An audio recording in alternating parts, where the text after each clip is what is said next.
Yes. Should we start the session, guys?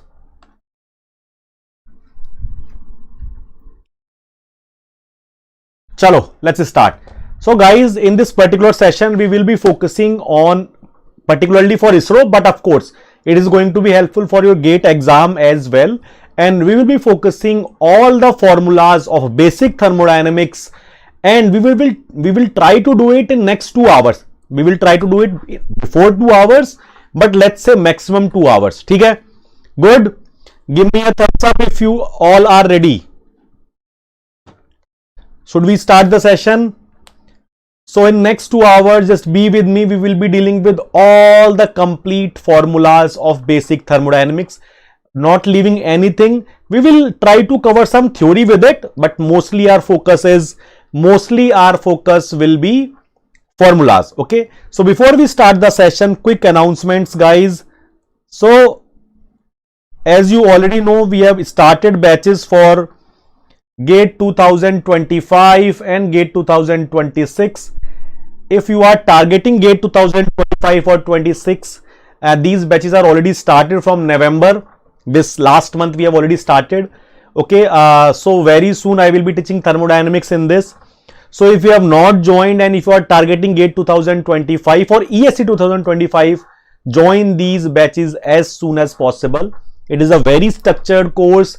All the components that is required for your preparation for GATE and ESC is included. You will have live classes, you will have recorded lectures, you will have study material, practice quizzes, mock test. Everything, whatever you require is included in this package. Okay, chalo. And guys, everything will be on app, my free classes, and there is so much going on app. Okay. There are basically scholarship tests, there are workshops, seminars, everything is going on the app. These free classes and paid classes are also on the app, and there are quizzes also on the app. ISRO quizzes are also there on the app. Free quizzes, you can attempt them. So you have to download the app. You can download the app by clicking on this link or just scan this QR code, whatever you feel convenient, you can do it. Okay, chalo. If you have not joined my Telegram channel, join the Telegram channel. I will be sharing this PPT after the class in the Telegram channel. Okay. So either you can just search Mechanical by Vipin Yadav, or you can just scan this QR code and go ahead, join the Telegram channel. ठीक है? Start करें. Let's start. Let's start the session after a quick introduction. So guys, as you all know, most of you know me already. If you do not know, so I have 6+ years of teaching experience. I have done my MTech from IIT Kharagpur. I have done my MSc from Politecnico di Milano. 3.5 years of industry as well as research experience I have.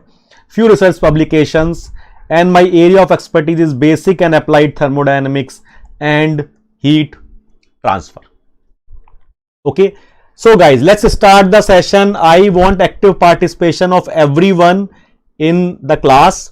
Okay, so whatever you remember, you can write down in the comment box whenever we are going to discuss a topic, because it is for you only, because I already remember most of it. Okay, at least 90-95% I remember, but it is just for you. So whatever you remember, whenever I talk about any topic, whatever you remember about that topic, you can write in the comment box. Okay, chalo, start karte hain. Let's start the session with the very first topic, and this will be the flow of class. We will be focusing on first introduction, thermodynamic systems and processes, properties of pure substances, behavior of ideal and real gas, Zeroth first law, calculation of work and heat in various processes, second law, thermodynamic property, charts and tables, availability and irreversibility, and thermodynamic relation. ठीक है? तो this is the entire syllabus of your basically thermodynamics. तो start करते हैं बिल्कुल basic से, एकदम बिल्कुल बेसिक से. And whenever we talk about two approaches of analyzing or studying thermodynamics, which is macroscopic and microscopic. Okay, so microscopic is not possible. So what we do, we go with macroscopic approach, and in order for macroscopic, we need to consider the average behavior of molecules. So we consider that matter is behaving like a continuous matter. Basically, whatever mass is there, it is behaving as a continuous matter. Okay, and if it is behaving as a continuous matter, then the concept of continuum will be valid. And if the concept of continuum is valid or not, it is told by one of the dimensionless number, which is Knudsen number, and it is given by mean free path of molecule divided by system dimensions. Whatever your system dimensions is,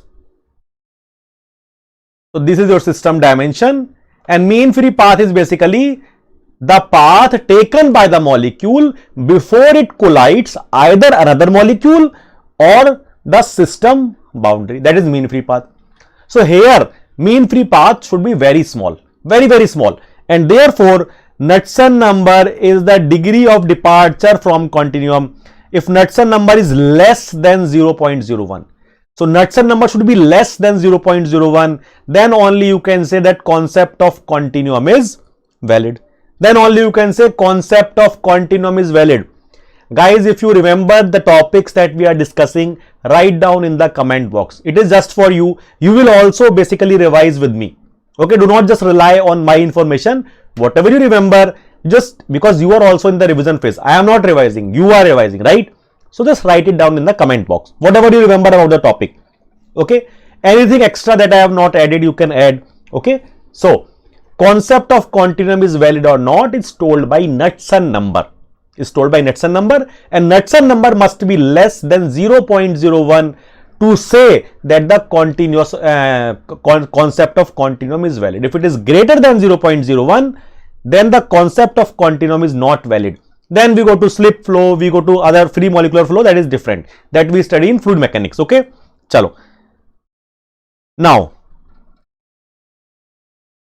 Gibbs phase rule. So Gibbs rule.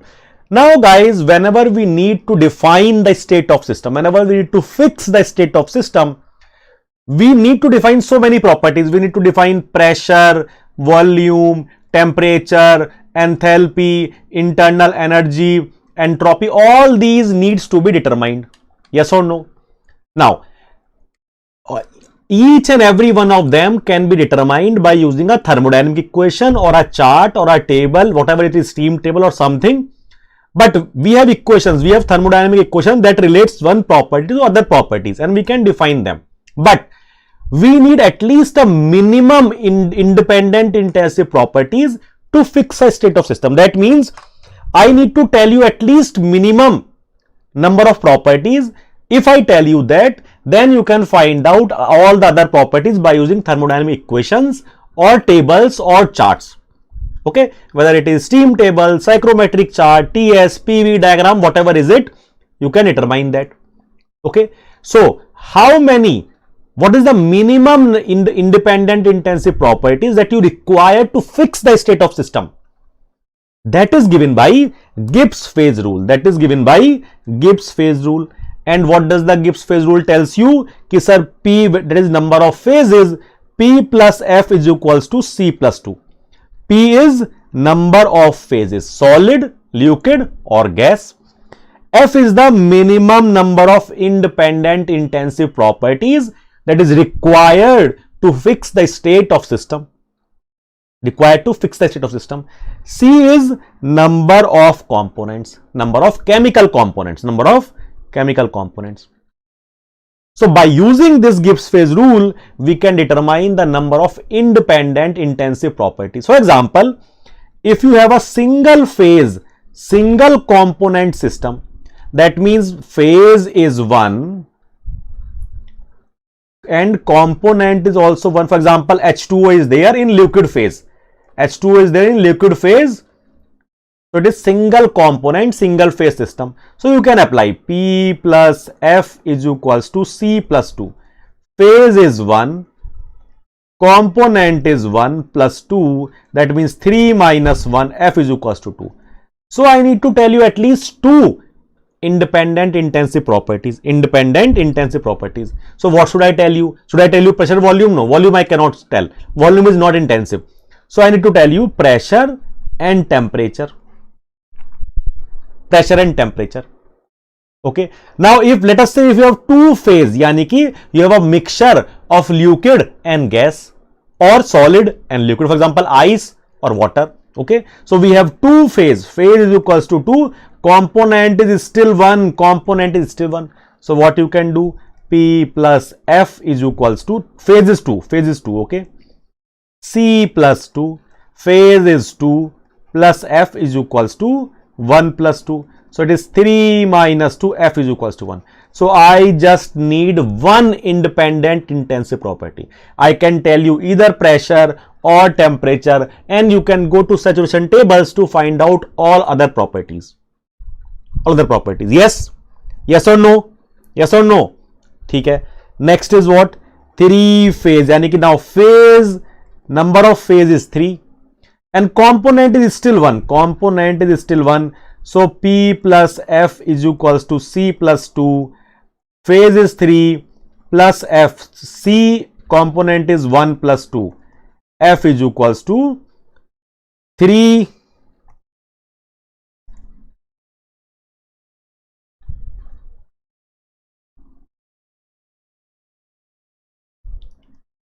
minus 3 is equals to 0. And this where 3 phase exist in equilibrium is called as triple point. At triple point, degree of freedom is 0. That means whatever condition is there, a 3 phase can exist only at one point. You do not need to define that point, they are already defined.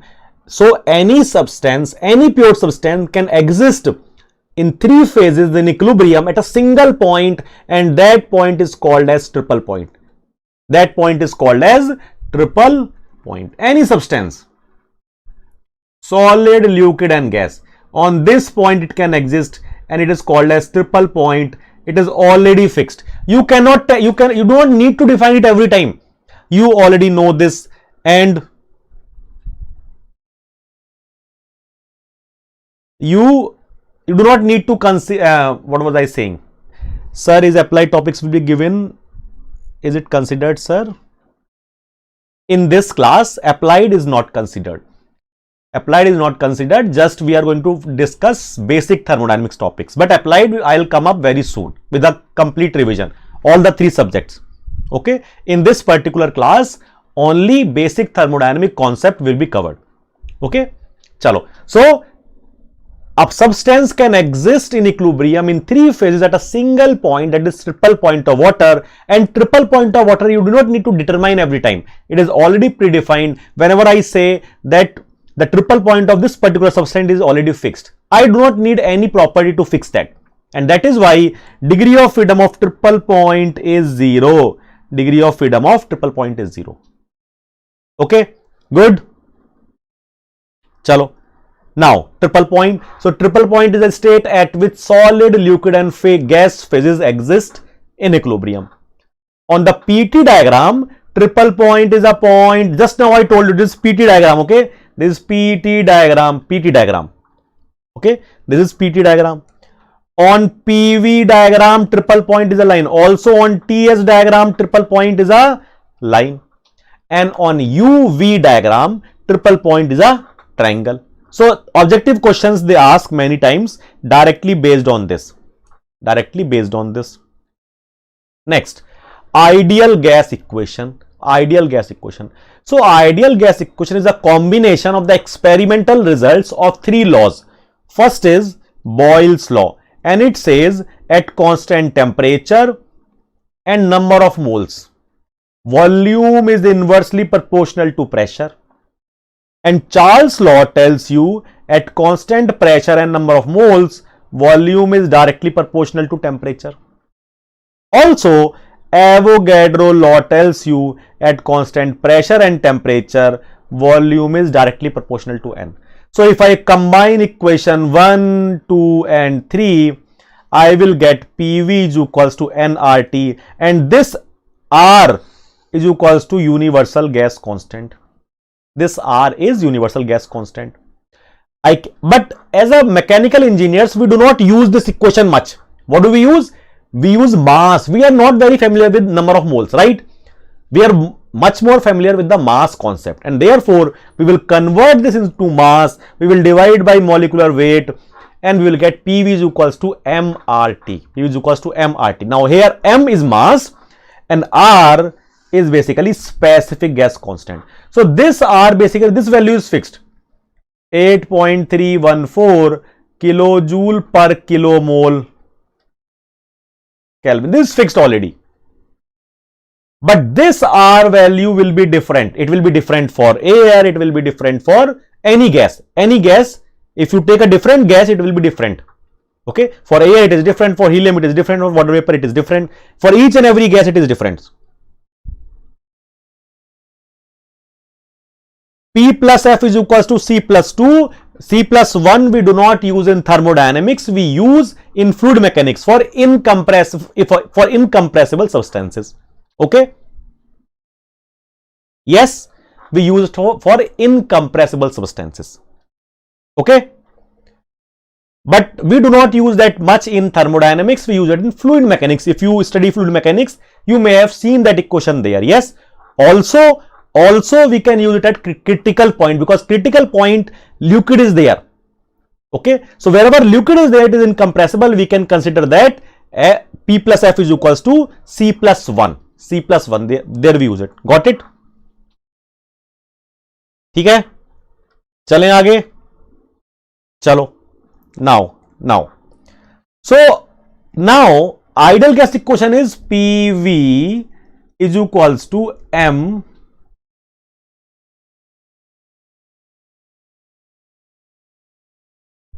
RT. Now can I do this? PV by M is equals to RT. Can I do PV is equals to RT? And can I say PV by RT is equals to 1? Yes? You didn't get me? Look. Okay, just 1 second. If you didn't get me, let me explain. Anyway, from thermodynamic point of view, it is not very important. Okay, chalo. Look, these are two this is a constant that we add. This is a constant that we add to consider for the incompressibility factor. Okay, now P plus F is equals to C plus 2, and this factor is considered because for compressible substances.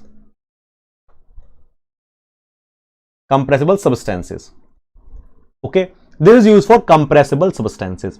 Now gas, in thermodynamics we deal with gases mostly. Yes, liquid, solid we never consider, we consider liquid, but mostly 90% it is gas, and therefore we use this equation.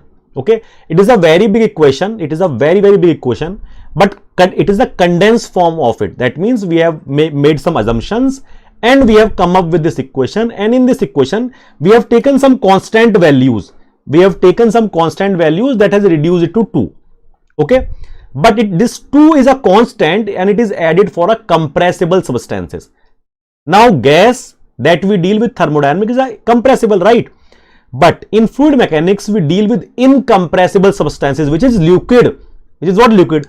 Water you deal, or any liquid you deal, that is fluid mechanics, right? So when you deal with fluid mechanics, you deal with incompressible substances, and in that this constant is changed to C plus 1.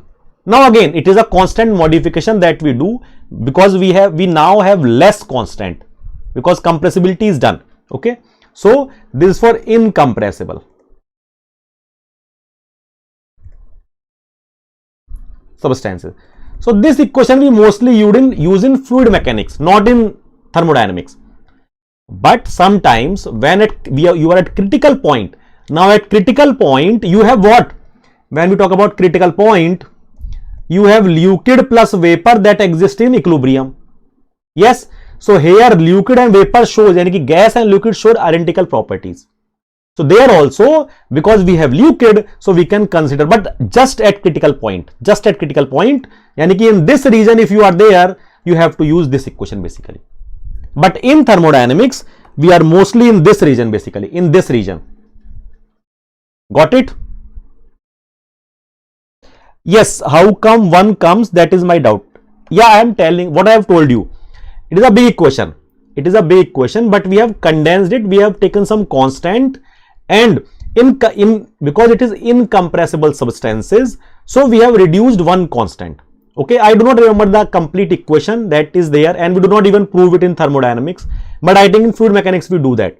Okay, but we have reduced one of this is one constant that is there. Okay, here we have two constant. In incompressible, one constant is further removed, and therefore we have only one constant left here. That is the gist of it basically.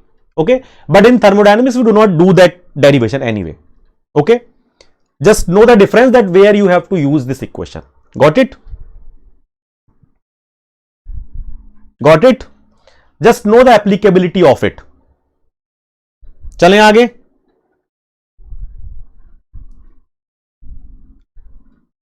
Let's continue, right? Long way to go. ठीक है, चलो. So what was I saying? Can I say PV is equals to RT is equals to 1, and this one is telling me the relationship between PV upon RT, and let me give this a name called as compressibility factor. So if this compressibility factor is 1, that means it is ideal gas. But if Z is not equal to 1, that means the behavior is not ideal. So Z, compressibility factor, is telling you how you are deviating from ideal gas behavior.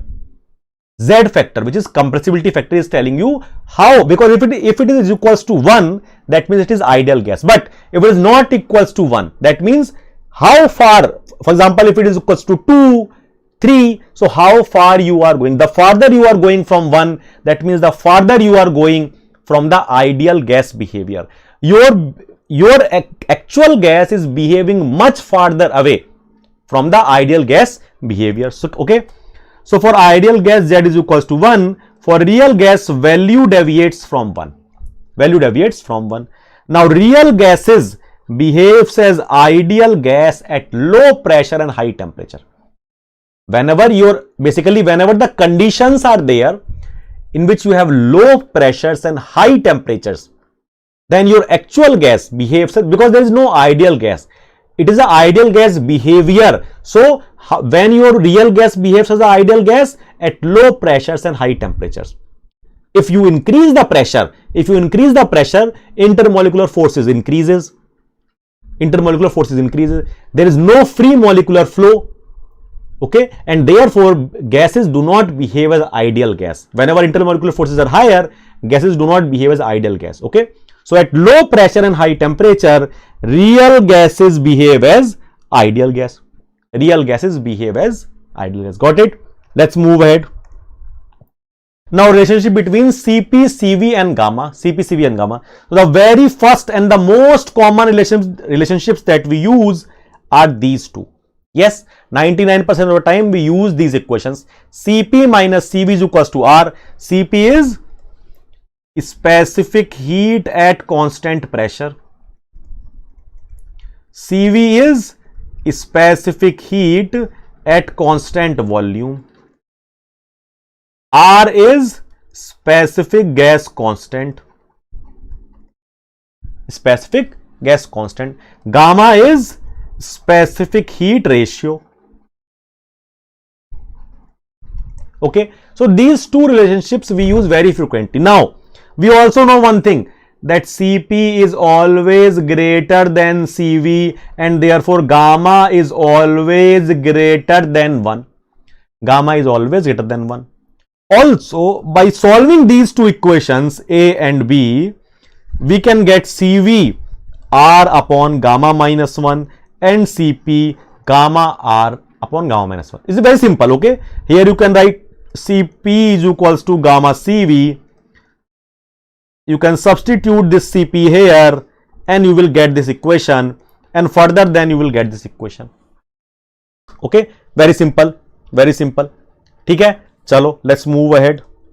Now then we have Zeroth law of thermodynamics. So Zeroth law of thermodynamics is, when a body A is in thermal equilibrium with body B, when a body A is in thermal equilibrium with body B,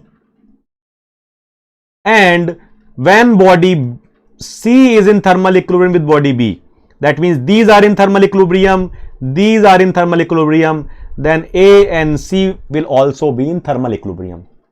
And here B is called as thermometer or a reference body, thermometer. And the property that changes with temperature is called as thermometric property. Whatever property changes with temperature is called as thermometric property. Now, if you have a resistance thermometer, then you have, what is your thermometric property? Resistance, and it is based on Wheatstone bridge. The higher the resistance, the higher the temperature difference. In fact, the higher the temperature difference, the higher the resistance basically. Thermocouple, it is based on Seebeck effect and Seebeck effect. Okay, and the properties EMF could be written, voltage could be written, or potential difference. Sometimes they give potential difference also. Potential difference also could be written. Okay, next is constant volume gas thermometer, thermometric properties pressure. Constant pressure gas thermometer, thermometric properties volume, and mercury in glass thermometer. Sometimes they say length, because you see length increases, it rises, mercury rises. So sometimes they say length, height, or volume. These are the options that you get basically, simply. Okay, got it? Got it? Let's move ahead. Let's move ahead. Chalo.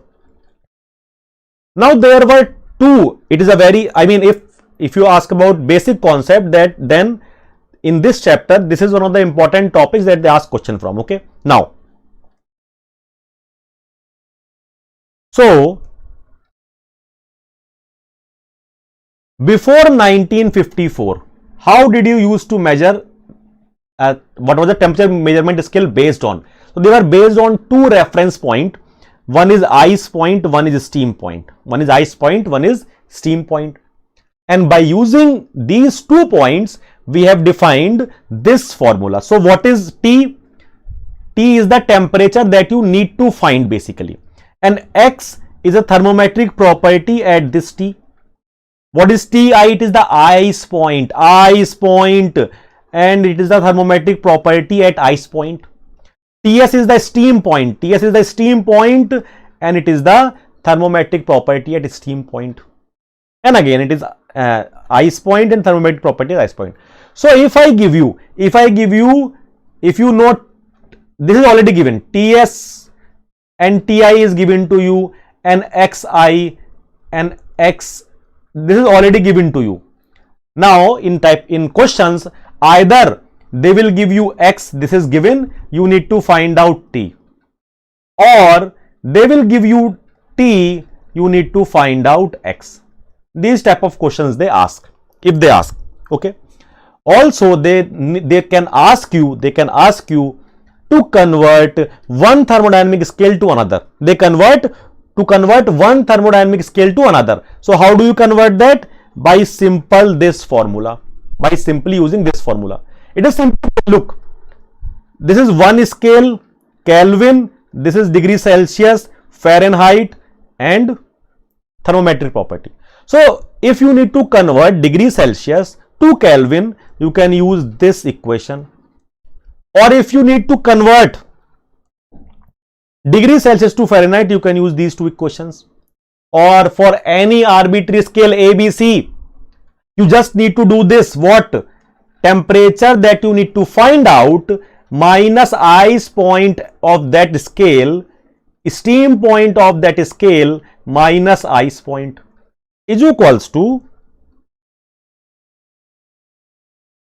temperature at which, look, this will be given to you, you need to find out this.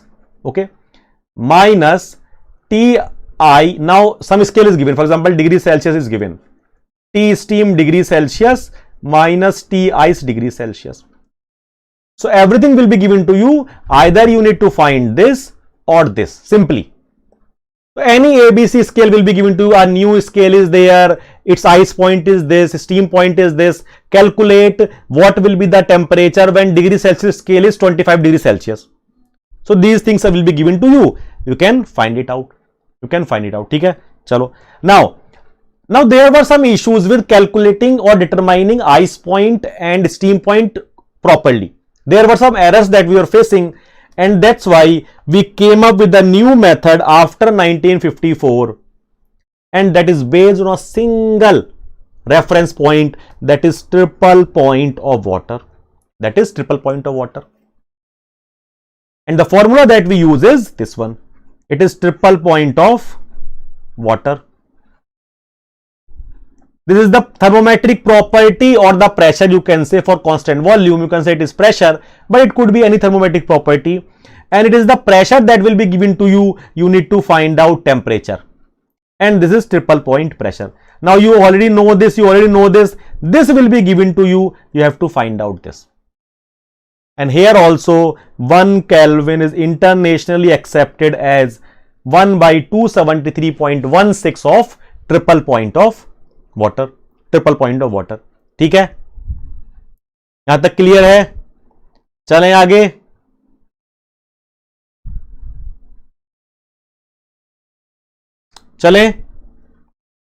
चलो. Now let's go to first law, second chapter that we have, first law of thermodynamics. Now second chapter starts with the energy concept. Now what is energy? Energy is ability to do work or transfer heat, basically from thermodynamic point of view. Either you are doing work or transferring heat. Now there are two classifications. One is stored energy. Stored energy. Energy can be stored whenever you have mass. Mass can store energy in the form of macroscopic way or microscopic. Now macroscopic is what? It is based on the reference, outside reference. For example, what is the velocity of the body, or what is the height of the body, what is the state of body? It is compressed, it is expanded, what is the state? So kinetic energy and potential energy are macroscopic stored energy.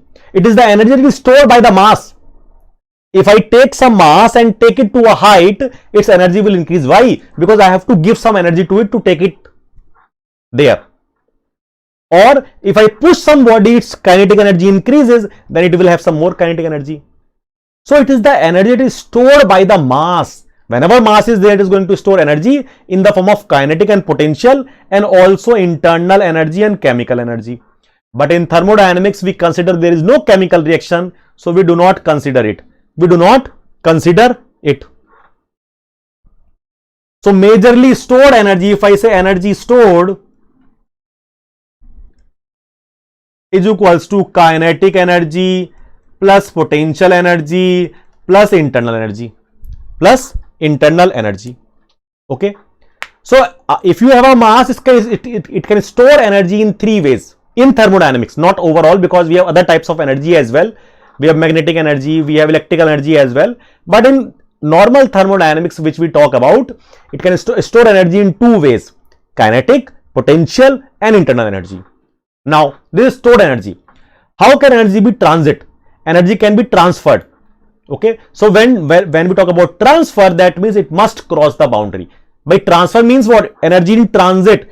I have started my journey from somewhere. When I will reach somewhere, that means, for example, I am going from Delhi to Bangalore. So to reach to Bangalore, I have to reach the Bangalore boundary basically. Okay. So for transit or to transfer, you have to cross the boundary. If this energy is not crossing the boundary, you will not consider heat or work transfer. So transit energy is heat energy and work energy.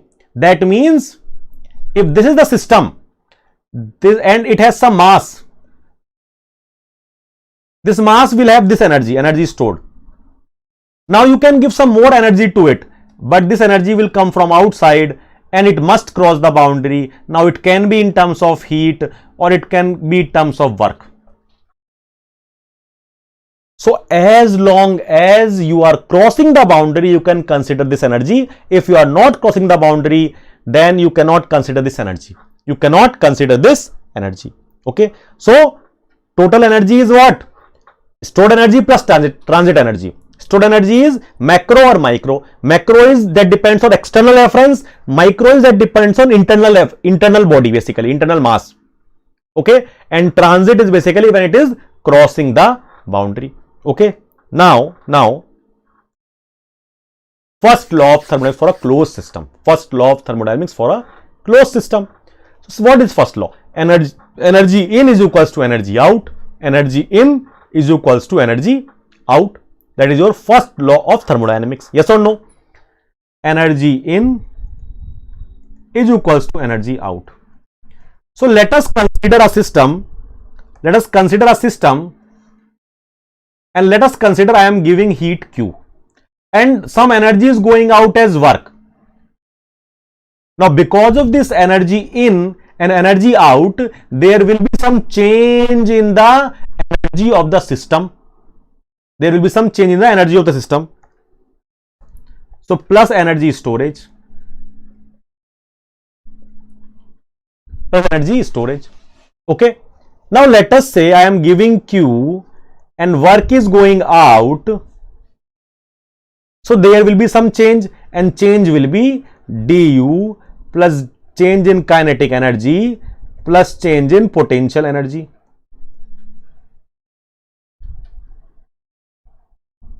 Now, most of the time, kinetic energy and potential energy can also be neglected. This can also be neglected, and we assume no chemical reaction. So, if we do that, we will get Q is equals to W plus du, and this is basically your first law of thermodynamics for a process. This is your first law of thermodynamics for a process, for a closed system. Closed system, understand this point. Closed system. There is no mass entering. No mass entering. Mass entry is 0. Mass entry is 0. Okay. So, it is for closed system. The first law of thermodynamics for a process, for a closed system. Now, by internal energy is a property, and change in property for a cycle is equals to 0. For a cycle, not for a process. This is a process. But for a cycle, because cycle initial and final point are same. Initial and final points are same, and property is a point function. As long as initial and final points are same, change in property will be 0. So, change in property will be 0, and therefore, first law of thermodynamics for a cycle is basically Q1 to 2 या Q of cycle is equals to W of cycle. So, we can say summation as well. We can say Q net is equals to W net as well. But the point here is that there is no change in internal energy, because change in internal energy for a cycle will be equal to 0. Will be equal to 0. Understood? Understood this point? Guys, of course, we are revising. We are not going into too much detail, because just first law of thermodynamics for a closed system takes around 4 lectures basically. Okay. So, of course, we cannot go into that much of detail. We have to revise entire. So, this is the revision mode. Okay. Do not expect a lot of explanation. Okay. But I hope that you are revising with me. Okay. Chale aage. Let's move ahead. Let's move ahead. Chalo. Very beautiful table. Very, very beautiful table. It will solve you around 80-90% of your questions from first law of thermodynamics. Okay, chalo. So, what are the processes? You have isobaric process. You have isochoric. Isobaric is pressure is equals to constant. Isochoric is volume is equals to constant. Temperature is equals to constant. Adiabatic is Q is equals to 0. Polytropic is basically a process that is identical to adiabatic, but Q is not equal to 0. And here value of N lies between 1 and gamma. 1 and gamma. Now, index. Let us say index is K. And the general equation is PVK is equals to constant. All the process can be expressed in terms of this equation. All the processes can be expressed in this equation. Now, for isobaric, K is equals to 0. Isobaric, K is equals to 0. Isochoric, K is equals to infinity. K is equals to infinity. I hope that you remember this diagram. I hope that you remember this PV diagram. This K is equals to infinity and K is equals to 0. Slope is 0. Slope is 0.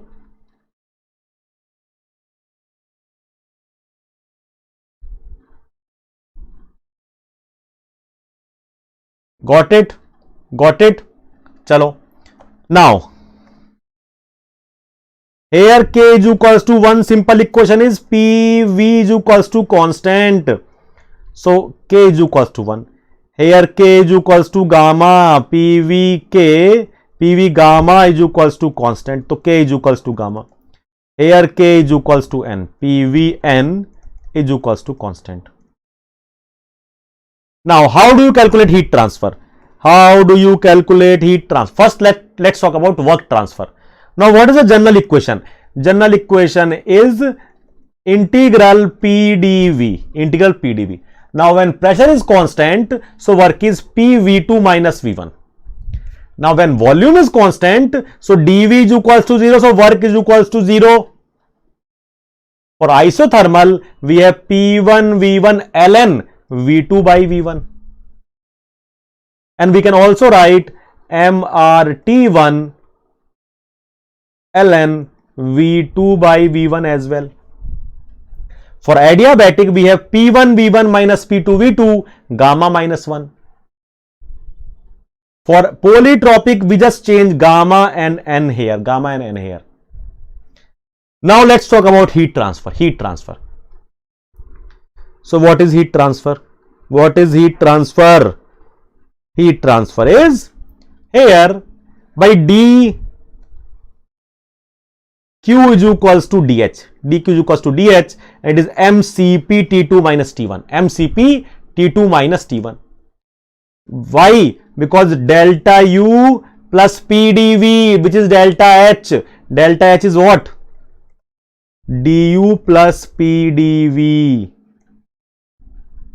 du plus pdv is dh. Okay. Now it is du because work is 0 here. Work is 0, so it is du mcv t2 minus t1. Now here it is temperature constant. So here du, because internal energy is a function of temperature, du is equals to 0. So dq is equals to dw. dq is equals to dw. And adiabatic, the whole concept is based that dq is equals to 0. dq is equals to 0. And for polytropic, it is derived as gamma minus n upon gamma minus 1 work of poly. Okay. What about ideal gas equations? It is T2 by T1 is equals to V2 by V1. T2 by T1 is equals to P2 by P1. This is V2 by V1. Okay. Now this is C P1 V1 minus P2 V2. And this is P1 V1 is equals to P2 V2. Also there are other equations. What? T2 by T1 is equals to P2 by P1 gamma minus 1 by gamma. Are you able to see this? I don't think you are able to see this. Let me write it here. Ideal gas equation for adiabatic. What are there? P1 V1 gamma is equals to P2 V2 gamma. T2 by T1 is equals to P2 by P1 gamma minus 1 by gamma. T2 by T1 is equals to V1 by V2 gamma minus 1. Three are very important, very important equations. In the entire thermodynamics basic and applied, you are going to use these equations. Entire thermodynamics, you are going to use these equations. Okay. And finally, we have P1 V1 gamma is equals to P2 V2 gamma. ठीक है, चलें आगे,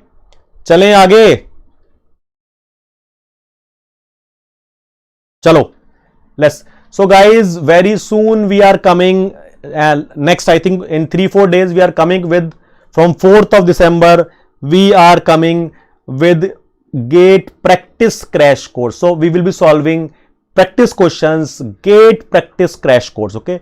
So for all the subjects, it is a series. So for all the subjects, you will be solving GATE level questions. It is starting from 4th of December. So do join these sessions from 4th of December. So just check out the schedule. You will get the schedule very soon. Just check out the schedule and attend these classes. Very helpful for your GATE preparation. Very helpful for your GATE preparation. ठीक है, चलो, let's move ahead. Steady flow energy equation first law of thermodynamics for open system. First law of thermodynamics for your open system. Steady flow energy equation. Guys, I can derive it in 2 seconds, but should I derive it? I don't know. I don't think so. Okay, but I don't know. Let's say energy in is equals to energy out plus energy storage. Now it is steady flow, means mass in is equals to mass out. Energy in is equals to energy out. Change in mass is equals to 0. Change in energy of the system is equals to 0. That means this will be 0. This will be 0. So what is going in? Now it is in is equals to out. Now what is going in? This is going in. Yani ki mass is going in. MI. What else is going in? Heat is going in. What is going out? This is going out. This is going out. Mass exit, E exit plus work output. Now this work output is basically 3 things. What? Flow work and control volume work. And this energy, just now I told you, whenever there is a mass, it can store energy. It can store energy 3 ways: internal energy, kinetic energy, potential energy. So I can write Mi Ui plus Vi square by 2 plus Gzi by 1 plus Q in is equals to Me Ue plus Ve square by 2 plus Gze. Now this work is basically control volume work and flow work. This you can add with this you can add with this, and finally guys, of course I will not write all the steps. Okay, you will Ui plus PiVi is Hi plus Vi square by 2 plus Gzi plus Q in is equals to Me He. Why? Ue plus Pev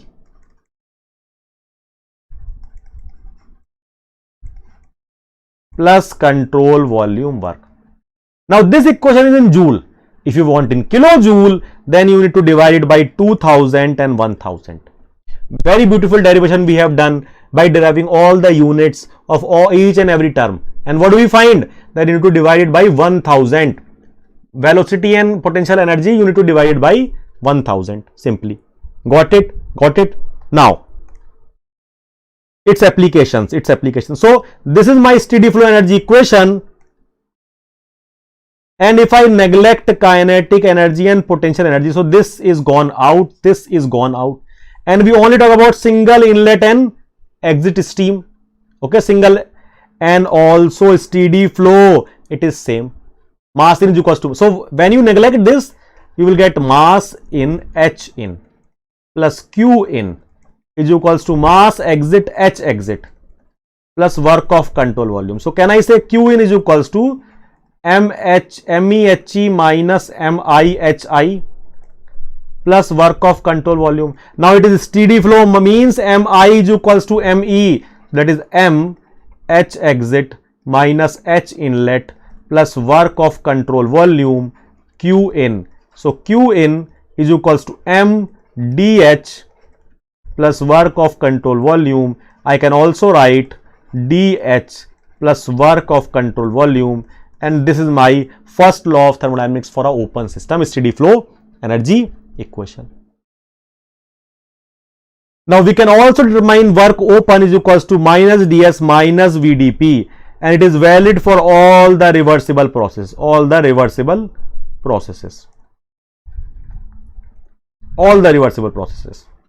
Okay, it is valid for all the reversible processes. Okay, chalo, now let's see the applications. So of course in turbine you can neglect kinetic and potential energies.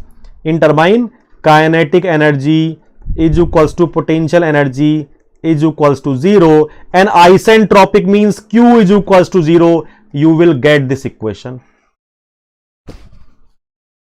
When we talk about compressor and pump, again kinetic energy is equals to potential energy is equals to 0, Q is equals to 0. So you will get this equation. Guys, you need to solve it. You need to solve it. Okay. Chalo. Boiler and evaporator. Kinetic energy, potential energy is equals to 0. Only heat transfer, no work transfer. You will get this. Same equations will be valid for both of them. And you will get these equations.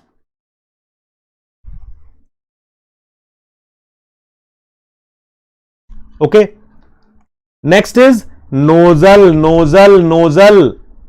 So in nozzle, there is no heat transfer is equals to no work transfer. These are 0. Also change in potential energy is equals to 0. Also if Vi is negligible, then you will get this equation. In diffuser again, Q in is equals to work of control volume is equals to 0. Change in potential energy is equals to 0. And V exit is negligible. Then you will get this equation. And throttling is what? Kinetic energy is equals to potential energy is equals to 0. Q, no heat transfer, no work transfer. So it is a isoenthalpic process. Yes or no? Guys, you are not writing in the comment box. Come on, guys. Come on.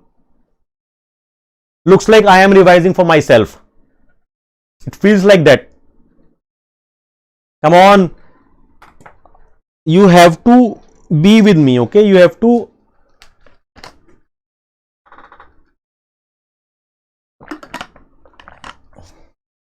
be the part of the session. Understood?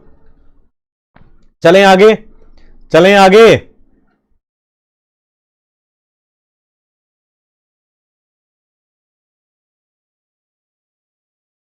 Yes.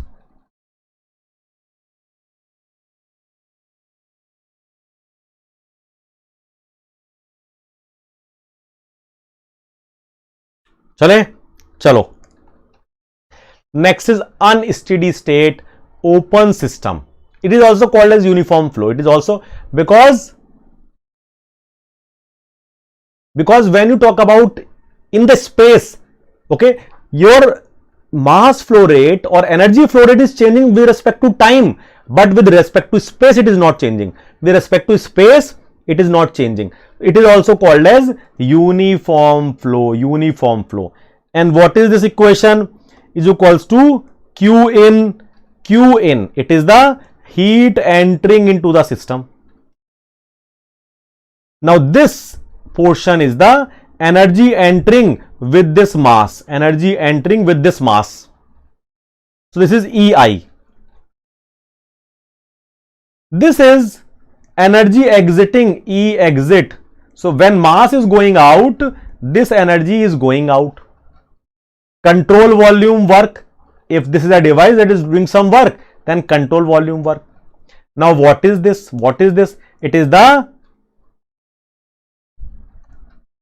change of energy into the system, E2 minus E1. Now this is basically your E2. This is your E2 and this is your E1. ठीक है? So E2 is equals to final mass and its final energy, and E1 is equals to initial mass into its initial energy, E1. And mass, guys, you already know, mass stores energy three ways: internal kinetic potential. This is how mass stores energy. Simple. Whenever there is mass, it can store energy in three ways: kinetic, potential, internal. ठीक है? चलो. What are its applications? Filling of tank, emptying of tank, charging of battery, discharging of battery. So look, any application where either you are giving more and taking less, or you are giving less and taking more.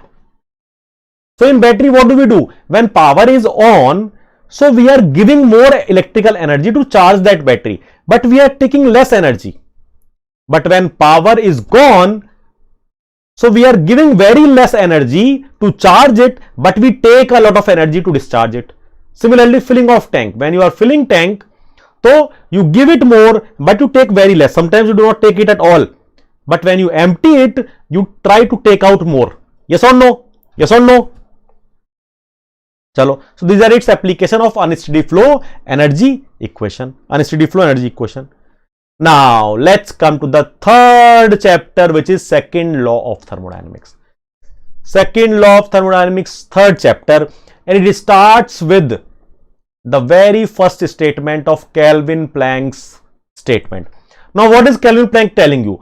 Kelvin-Planck tells you it is impossible to develop a device that works on a thermodynamic cycle and produces work continuously while extracting heat from a single reservoir. That means it cannot happen that it is taking heat from this reservoir and continuously giving you work. Because here, if you apply the first law, which is energy in is equals to energy out, so if you apply your first law, here Q is equals to W, and efficiency will be W by Q, which is 100%, and it is not possible.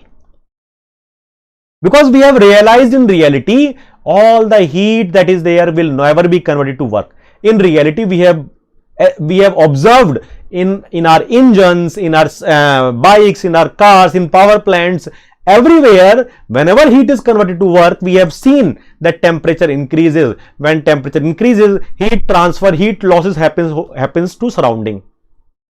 Yes or no? By whenever a reaction is happening, or whenever a heat will be, you are giving heat, its temperature, body temperature is going to increase. So it will increase to temperature higher than surrounding, and if it is higher than surrounding, there will be some losses to the surrounding. And therefore, in reality, we have observed that this Q will never be equal to W, and therefore it is not possible. You cannot produce a device, you cannot develop a device that will be able to convert all the heat into work. And if it is called as PMM2, but PMM2 is impossible because it violates Kelvin-Planck's statement of second law of thermodynamics. Okay, so if this is not possible, then what is possible? This is possible. You take heat from high temperature, produce work, but you need, there will be some heat that will be rejected, of course, 100%. You cannot do anything. So there will be some heat rejected to the surrounding. That means Q1 is not completely converted to W, there is some heat losses as well. So now Q1 is equals to W plus Q2. Now efficiency will be desired output upon input. What is the desired output? Net work. And what is input? What do you need to give to produce this work output? Q1 you need to give. So if Q1 you need to give, Q1 is the required input. A first law of thermodynamics for a cycle,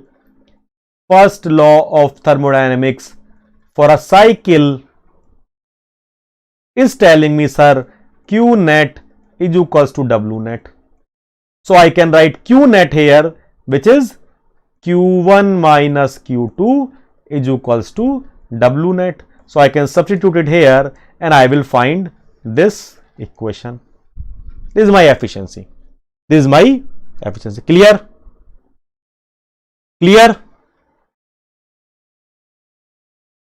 Yes? Chalo, next. Clausius statement. Now what is Clausius statement? Clausius is telling you it is impossible to develop a device that basically transfers heat from low temperature to high temperature naturally. Means naturally it will never happen. We have observed this in nature, that heat transfer always happens from high to low naturally. It never happens from lower to higher. It can happen, but you need to give some work. Naturally it will not happen. So as long as you are not giving anything, work is equals to 0, work input is equals to 0, you cannot develop any device that can transfer heat from low temperature to high temperature without any external input. You need to give something. You need to give something to transfer heat from lower to higher. Naturally, it always happen from high to low. If you need to do low to high, you need to give something. External energy you need to give. External work you need to give. External work you need to give. So based upon Clause's statement, look, they are saying it is not possible. They are saying it is not possible. Then what is possible? Then what is possible? अरे भैया इसे non zero कर दो, इसे non यानी कुछ दो. If you need to transfer from lower to higher, if you need to transfer heat from lower to higher, then give work. Give work. Give work. Then it is possible. Then do it. So on this concept, we have refrigerator and heat pump. So again, COP or any performance parameter for that matter, efficiency or COP, it is desired output upon input. Desired output upon required input.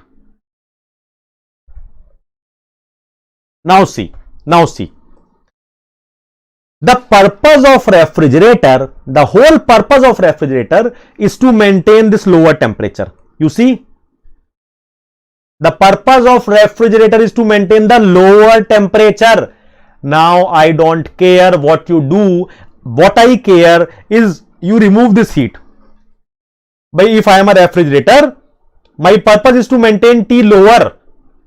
And to maintain T lower, I need to remove Q2. I don't care whatever work you want to do, give.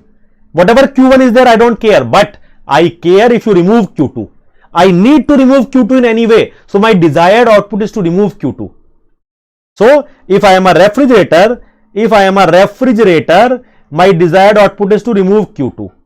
In order to remove Q2, I need to give some work, and that is the required input. Again, for a cycle, Q net is equals to W net. For a cycle. And this is a cycle. So W net can be written as Q net. So I can write Q net here. Now, if I am a heat pump, now heat pump is used in winters. In winters, when outside temperature is lower, inside is higher. So heat pump's life purpose is what? Why does a heat pump live? Heat pump lives to maintain the higher temperature than surrounding. In the room, it will always maintain the higher temperature. The purpose of heat pump is to maintain the higher temperature. The purpose of heat pump is to maintain the higher temperature. Now, heat pump does not care by whatever work you are giving, wherever you bringing this heat, I don't care. I need this heat, you give me this heat. Heat pump whole purpose is to give this heat Q1 to your room or to higher temperature. So the purpose of heat pump is to maintain the high temperature. To maintain the high temperature, you need to give heat Q1. Okay. So Q1 upon W. Desired output is what? Q1. Here desired output is Q2. Here desired output is Q1. And in order to give this Q1, I need this work. So Q1 upon, again I will substitute this Q net here instead of W, and I will get this. And what is the relationship between heat pump and refrigerator COP? This. I can prove this in 2 minutes, but I cannot, because you need to know this at this point of time. We are very near to get exam. You need to do this. Also, I don't know if I have mentioned this. Okay, I have not. But efficiency of heat engine is equals to 1 upon COP of heat pump. That is the relationship between efficiency and COP of heat pump. Also, it is COP of refrigerator plus 1. This is how these three things are connected. ठीक है, चलें आगे. Now the next is Carnot theorem.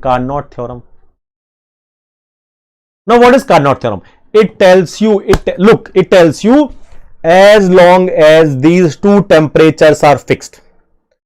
I have fixed my higher temperature.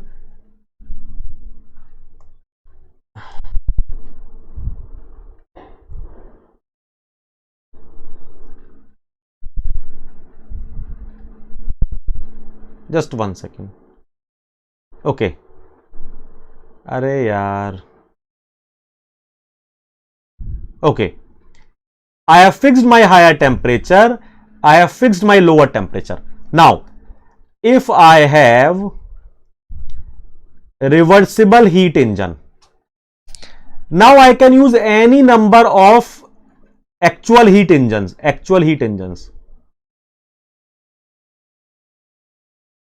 I have 1 actual heat engine, 2 actual heat engine, 3 actual heat engine.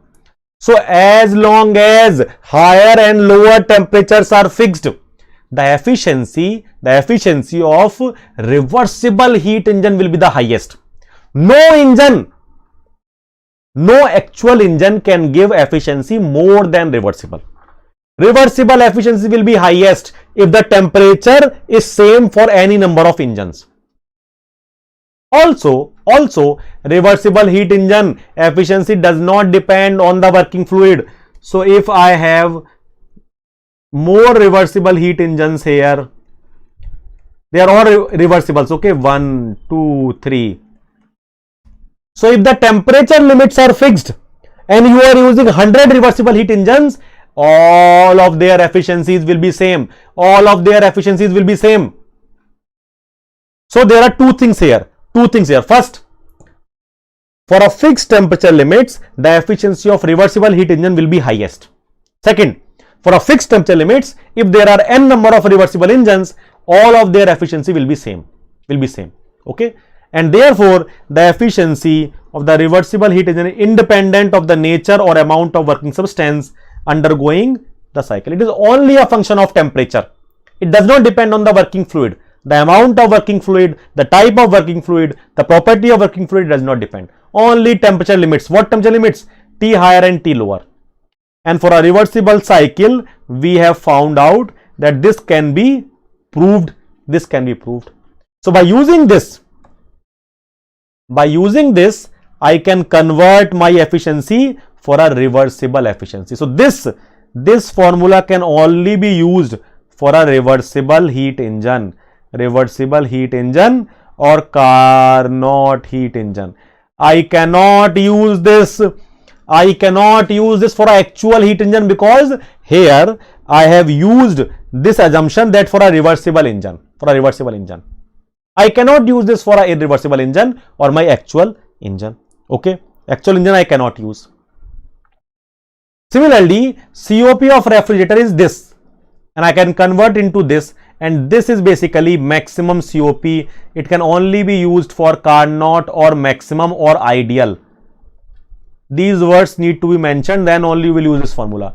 For refrigerator, okay, it is for heat pump. For heat pump, again, this is for reversible, Carnot or maximum. This can be used anywhere, but this temperature formula will only be used for reversible, for Carnot, for maximum cycles, for ideal cycles. ठीक है? Clear है? Is it clear?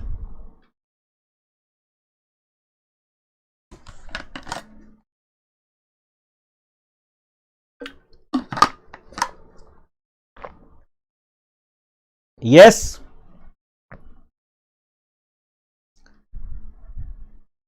चलें आगे. चलो.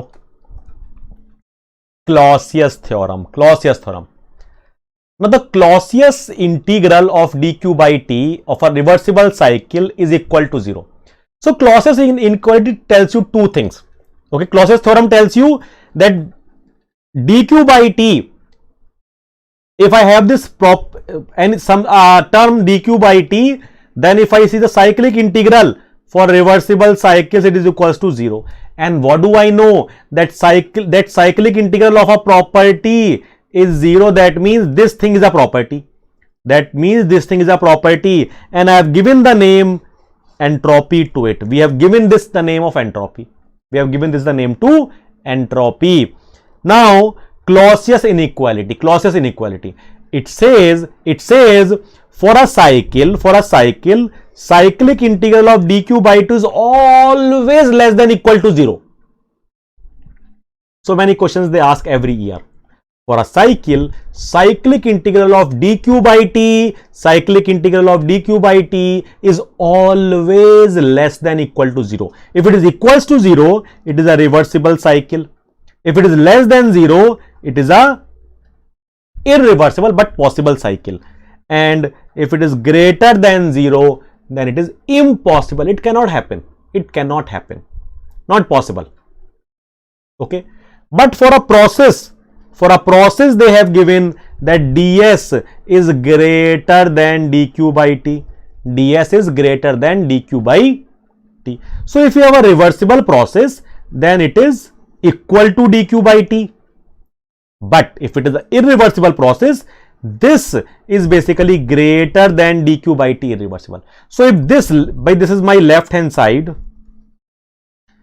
So if left hand side is greater than right hand side, that means I need to add something to right hand side. So I add entropy generation, and entropy generation is internal irreversibility. This is external irreversibility. External irreversibility. Okay. So this is happening when heat is coming. When heat is coming, this entropy is coming. It is called as external, coming from outside. External irreversibility. But when this system has friction, if it is moving, friction is there inside the body, it is generated inside the body, it is called as entropy generation. That's why we call it internal. It is happening, it is generated internally. Internal irreversibility. Internal irreversibility. Internal irreversibility. Okay. Now entropy change for a system. Entropy change for a system. Okay. Now, first of all, guys, we are going to define it for reversible process, and just now we have seen that cyclic in ds is equals to integration of dq by t for reversible process. For reversible process, it is dq by t. Now, very important point. Whenever you see a entropy, look, entropy is a little complicated concept. I understand this, but trust me, if you are going to follow the approach that I am going to tell you, you will solve at least 95% of your questions. At least 95% of your questions. Okay, so just be with me. Okay. First thing, look, you have this formula. Okay, you have this formula.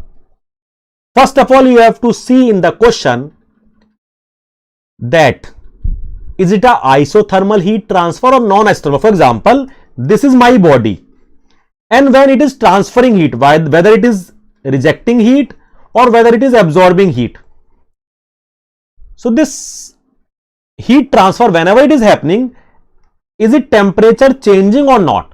If temperature is not changing, then it is isothermal heat transfer. If temperature is constant, means isothermal heat transfer.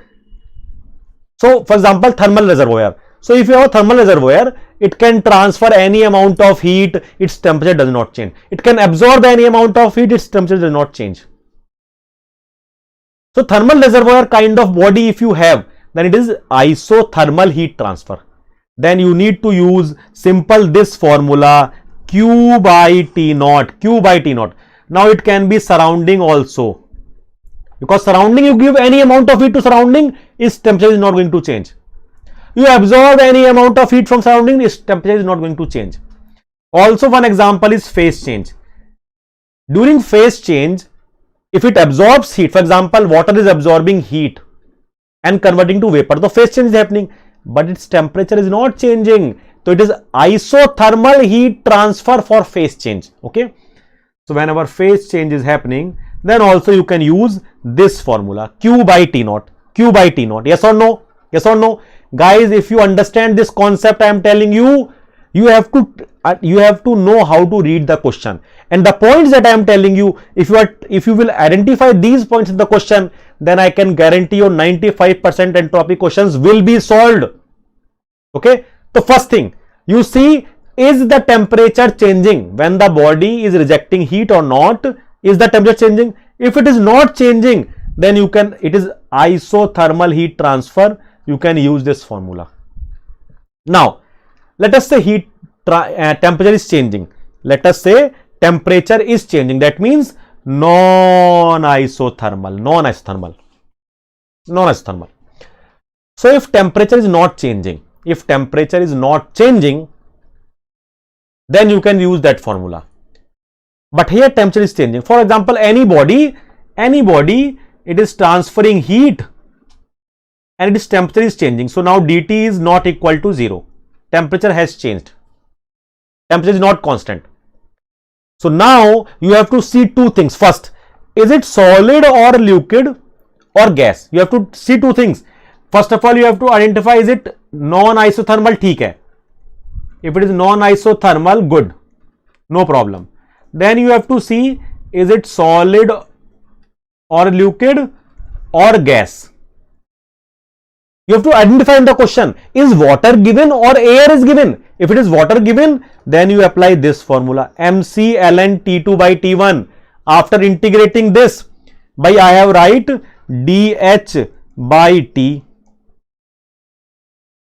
Okay, and it is mc dt by T. So if I integrate this, mc will come out ln T2 by T1, T1 by T2. So you will get this, So solids and liquid, you will use this formula. Solids and liquids, you will use this formula. Okay. But if it is gas, if it is ideal gas, then you will use these two formulas. Any formula. This is in the form of temperature and volume. This is in form of temperature and pressure. And how have we defined this equation? We have defined that TdS is equals to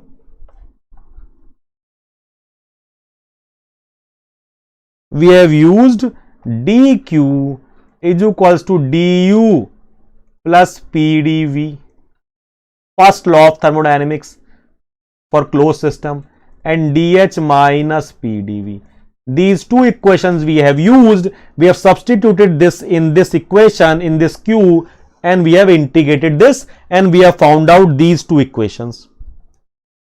It is used for gas, understand my point, So if it is gas, then use this equation. If it is gas, then use these equations. Are you able to understand my point? So again, entropy concept is very complicated, but if you know the formulas and to know how to read the question, you can solve this. Again, one more time. If you have isothermal heat transfer, you can write, sir, change in entropy is equals to Q by T, constant T, okay. Now if it is non-isothermal heat transfer, thermal heat transfer, then you have to check, sir, is it solid or liquid or gas? If it is solid or liquid, then ds is equals to mc ln T2 by T1, mc ln T2 by T1. And if it is gas, then use these two formulas. So you have to identify these words. Isothermal, good. Non-isothermal, then you have to, is it liquid or gas? If it is liquid, use the upper formula. If it is gas, use the lower formula. Got it?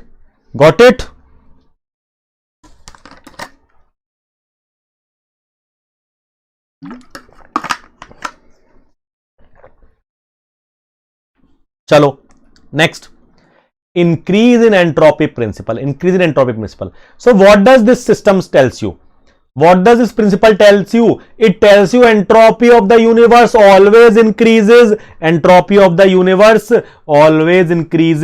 So entropy of isolated system, you can say change in entropy of universe, or universe is what? Isolated system. Or universe, you can say change in entropy of system plus change in entropy of surrounding. Now this can also be said as change in entropy of process, and we can also say entropy generation. Now anything is given in question: entropy generation, change in entropy of process, entropy of universe, entropy of isolated, or system plus surrounding. Whatever it is given, it must be always greater than equal to 0. Always greater than equal to 0.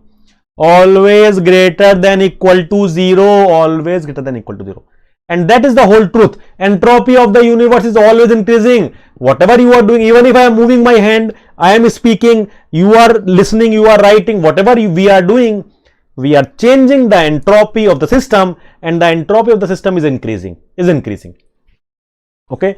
So entropy of an isolated system can never decrease, it can never decrease. It always increases or remains constant only when process is reversible, and this is called an increase in entropy principle, increase in entropy principle. Now entropy change of a system, entropy change of a system. If we have a reversible process, then by it is what? ds is equals to entropy this. Now if we have a reversible process, this is 0, okay, internal irreversibility is 0. So see, if I am adding heat, means this increases, means numerator increases, so ds is going to increase, okay, ds will be positive,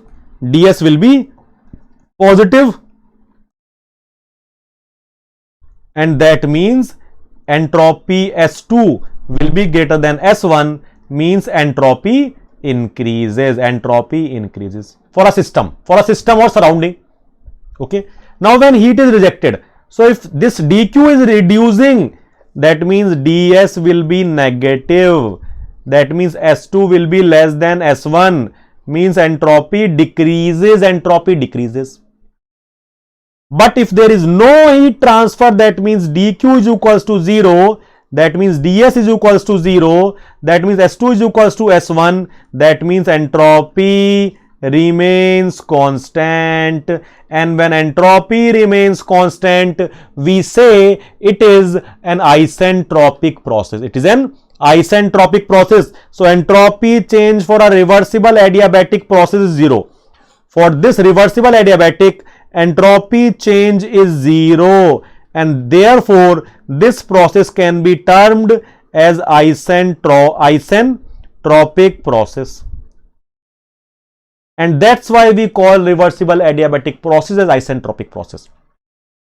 So what do we learn here? You see, here I am saying entropy change of universe is always greater than equal to 0. That means either it increases or remains constant or equal to 0. But here I am saying for a system, just for a system, it can increase, it can decrease, or it can also remain constant, Yes or no?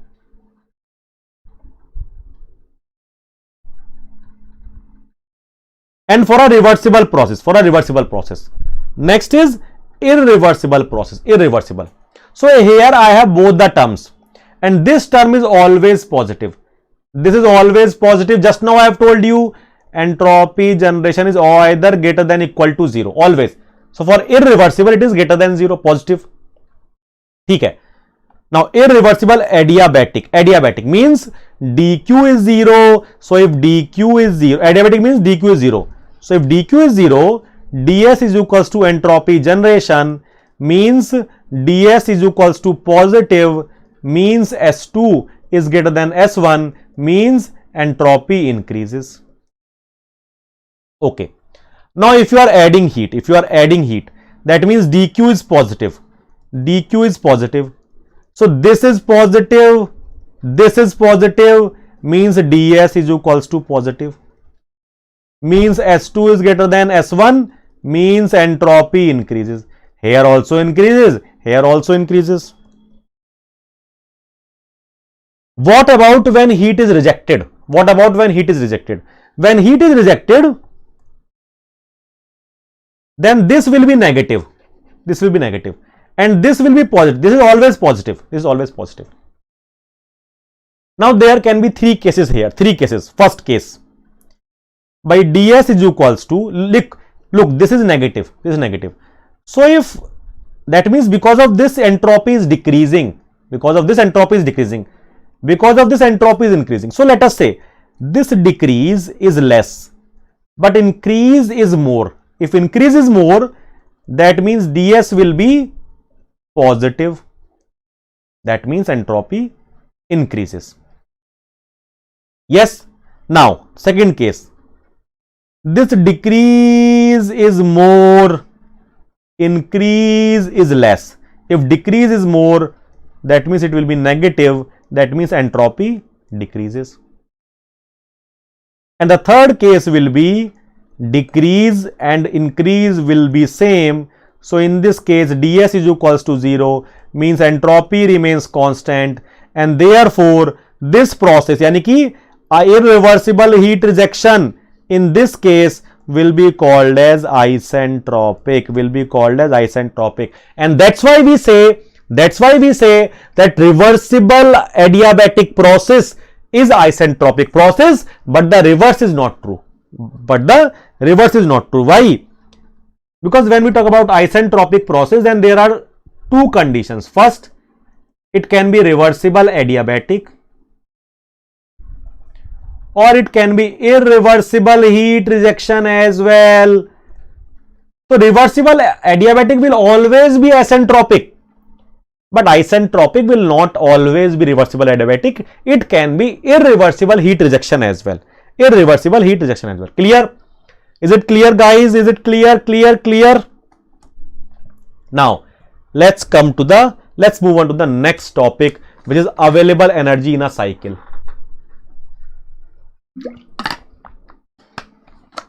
Available energy in a cycle. So when we talk about in a cycle, what is available energy? Maximum available work output. Available energy is maximum available work output when you reduce the temperature to surrounding.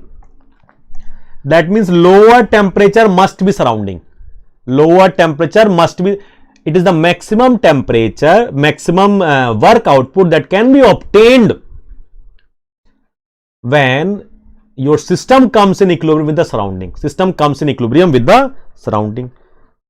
So in this case, efficiency will be maximum, means Carnot T naught by TL is equals to net work maximum upon Q1. So from here maximum work is what? Q1 1 minus T naught by T1. Now if I multiply this, Q1 minus T naught, Q1 by T1. Now what is Q1 by T1? Bhaiya, it is ds is Q1 by T1. So I can write here ds, and now Q1 here is maximum work plus ds, T naught ds. Okay, and this is basically the maximum work output, it is available energy, and this is the minimum energy that must be rejected. Whatever we do, even if your engine is reversible, but there will be a minimum energy that will be rejected to surrounding.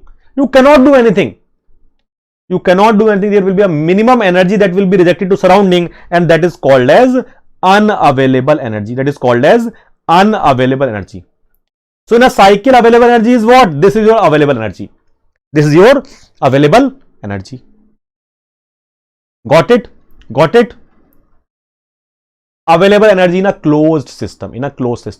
So it is given by the difference by the availability function. Availability function for closed system is what?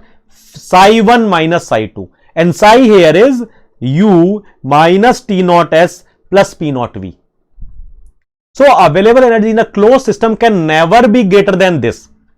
It will be the maximum will be the difference between these two availability functions, psi 1 minus psi 2. It is maximum. Actual will be less than this. Okay. Then for open system, it is phi 1 minus phi 2, and phi for open system is defined as H minus T naught S. So it is phi 1 minus phi 2. It is available energy in a open system. Okay. Now second law efficiency. See, first law efficiency tells you if I am giving you some amount of heat, how much is converted to work. First law gives you what? First law efficiency is giving you, if I am giving you some heat, out of this heat, how much work you are getting.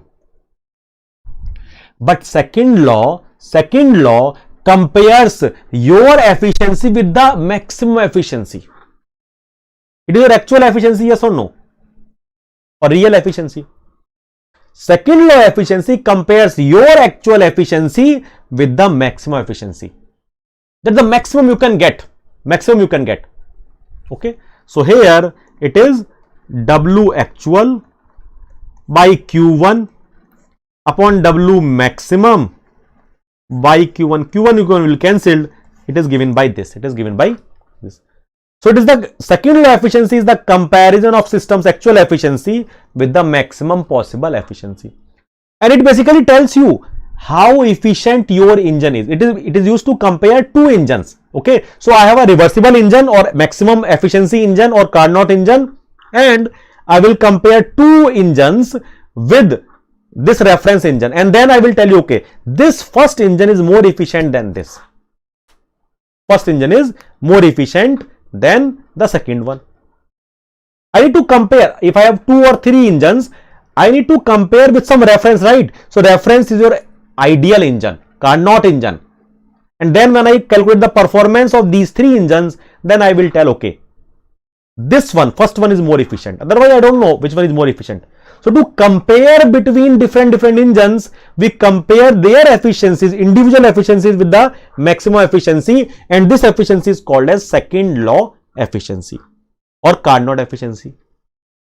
Okay, chalo, very good. Now let's go to pure substances. Next chapter, pure substances.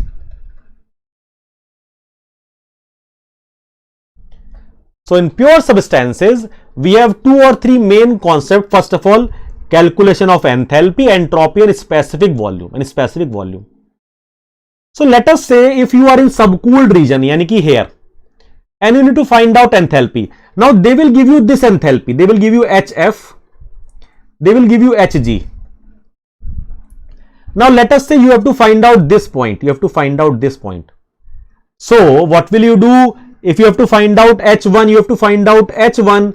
That means you already know this. You have to subtract something. You have to subtract this DH.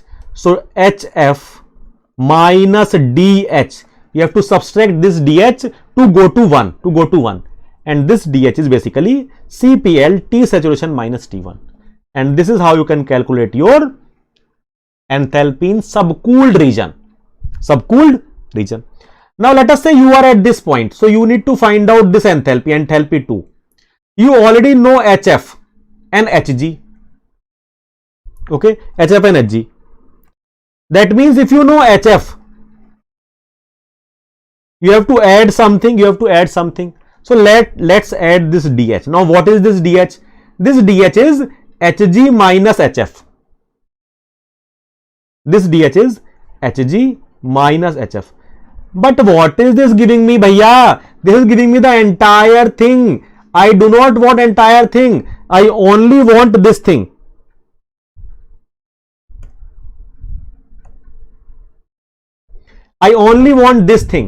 And in order to find out this, I need to multiply it by X, dryness fraction. X is dryness fraction. So I will get H2.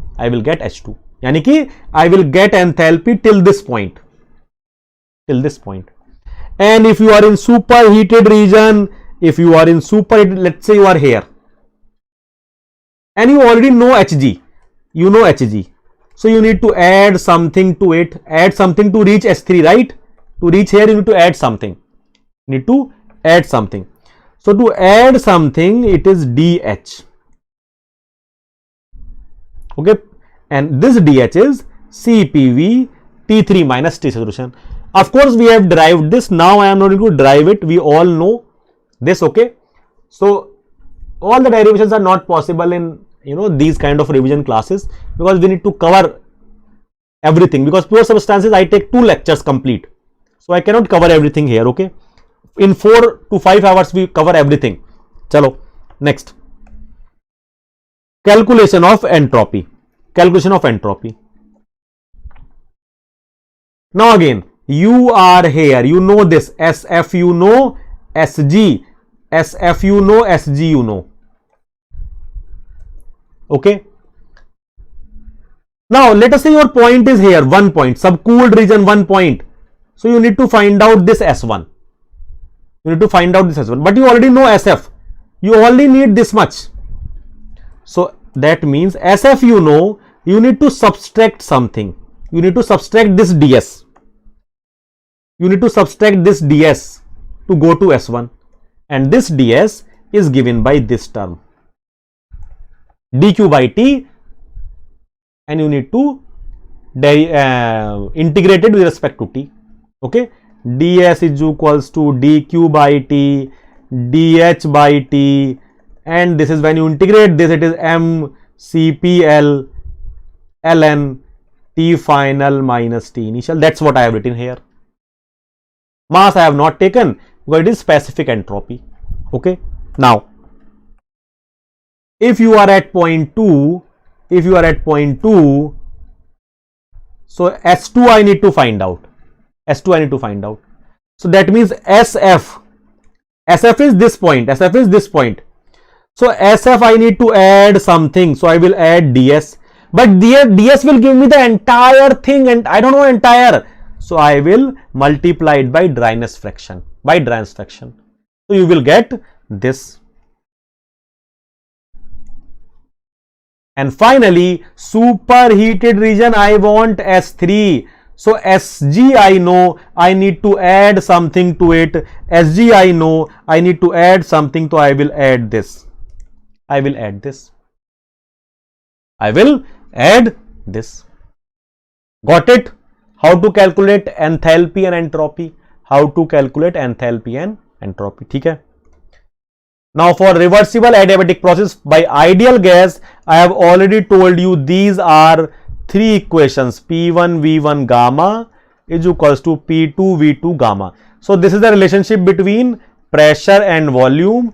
This is the relationship between temperature and pressure, and this is the relationship between temperature and volume. So many times you are going to use this thousands of time. In each and every question you need to apply these ideal gas equations, because isentropic process is everywhere. Any cycle you take, Otto cycle, diesel cycle, dual cycle, Rankine cycle, Breton cycle, what else, vapor compression, whatever cycle you take, you have isentropic process. You need to apply at least these 2 equations. You will apply everywhere, more or less. ठीक है, चलो, very well. Equation of states. I already told you, at low pressure and high temperature, the gas follow ideal gas equation, ideal gas behavior.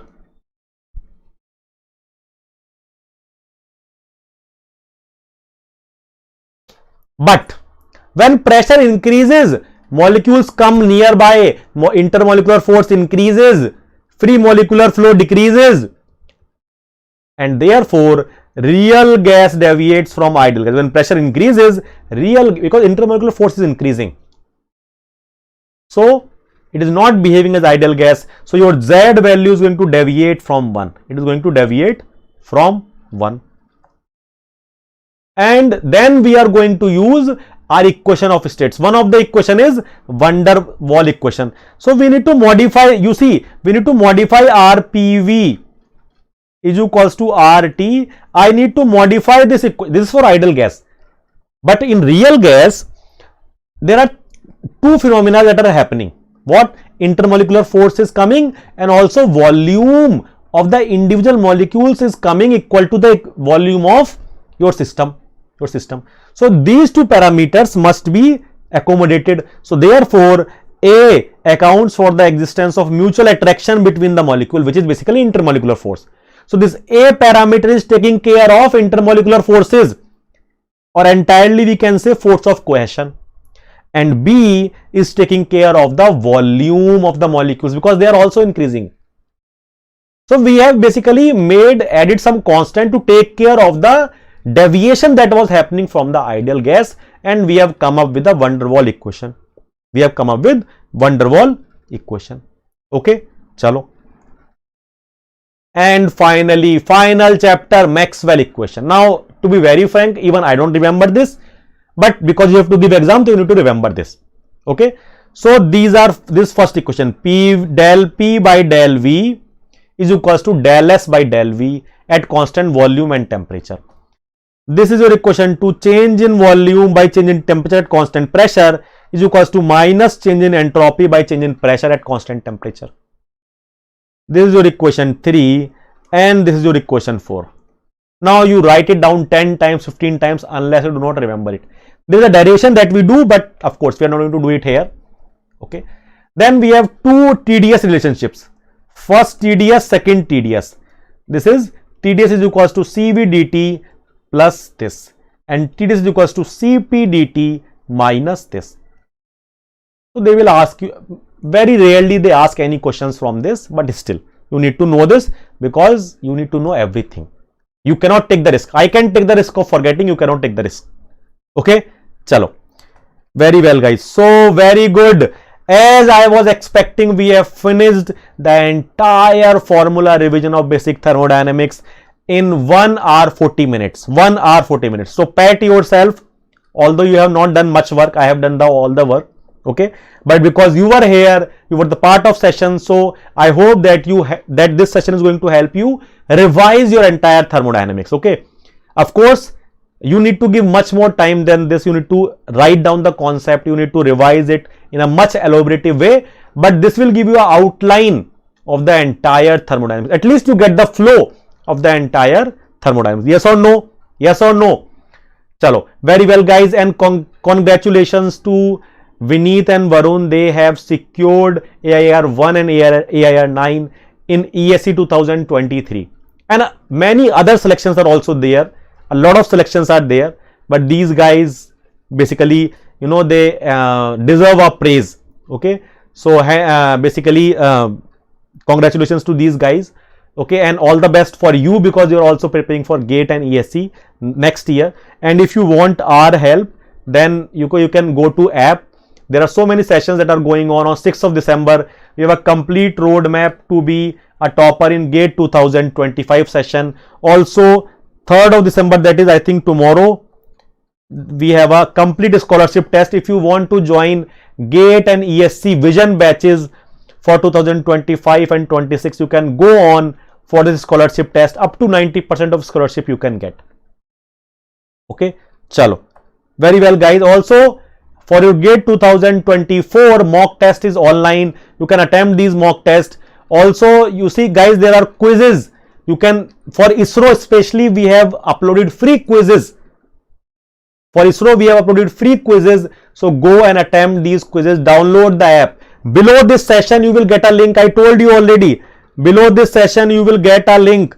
Below this session you will get a link. Click on this link and go for this session. Go for this free quizzes for ISRO. Free quizzes for ISRO.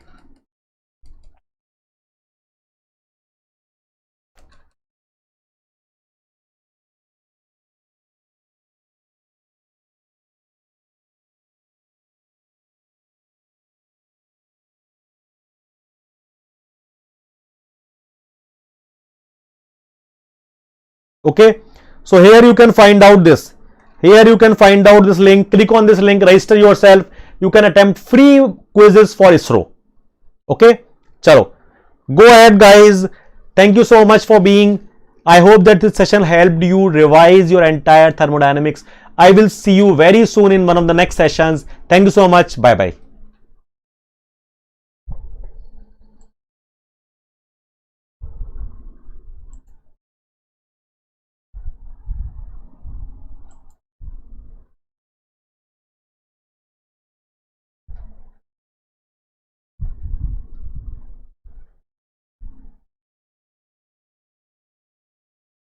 अरे